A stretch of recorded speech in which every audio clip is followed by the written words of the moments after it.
আমাদের হরিদ্বার জার্নির থার্ড দিনে আমরা সকাল সকাল বেরিয়ে পড়লাম ঋষিকেশ যাওয়ার জন্য।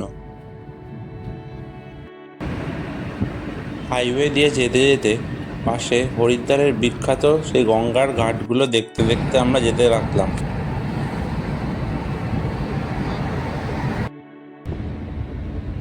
রাস্তা দিয়ে যেতে যেতে দূরে পাহাড়ের ওপরে মনসা দেবী টেম্পলটাও দেখা যাচ্ছিল। কিছুটা রাস্তা যাওয়ার পর আমরা রাজাজি ন্যাশনাল পার্কের মধ্যে দিয়ে যেতে থাকলাম।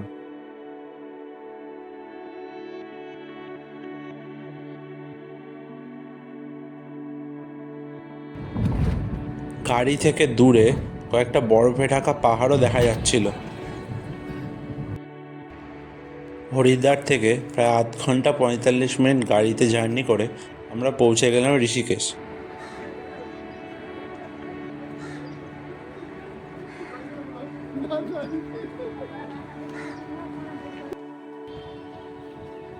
আর ঋষিকেশে এসে যে প্রাকৃতিক সৌন্দর্য দেখতে পেলাম তা এক কথায় জাস্ট অসাধারণ।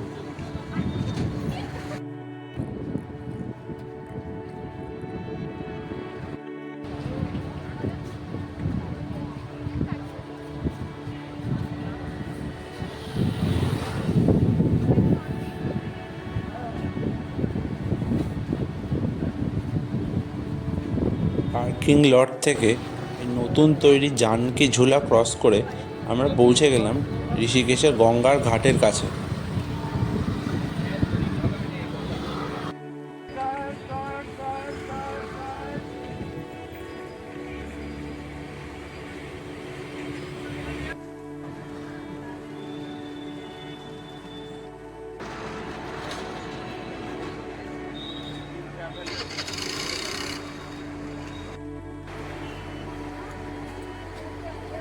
গঙ্গার কাছে বেশ কিছুটা সময় কাটিয়ে আমরা আস্তে আস্তে হেঁটে যেতে লাগলাম রাম ঝুলার দিকে।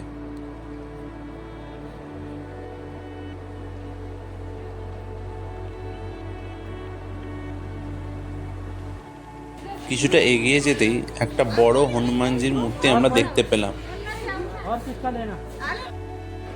হনুমানজির মূর্তির পাশেই রয়েছে একটা শিব ঠাকুরের মূর্তি।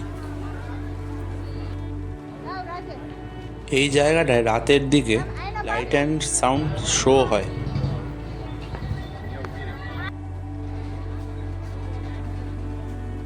এবার আমরা পৌঁছে গেলাম সেই বিখ্যাত রাম ঝুলার কাছে।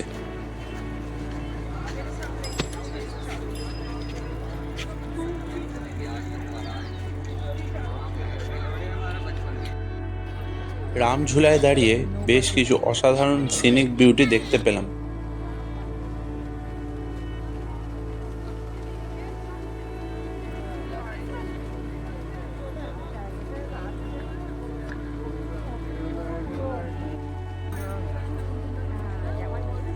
লক্ষ্মণ ঝুলায় কিছু মেরামতির কাজ চলছিল বলে আমরা আর লক্ষ্মণ ঝুলা দেখতে যেতে পারিনি। ঋষিকেশে এই বিখ্যাত চটিওয়ালা রেস্টুরেন্টের নাম সবাই শুনেছেন বলেই আমি আশা করছি। এই হলো সেই বিখ্যাত চটিওয়ালে বাবা।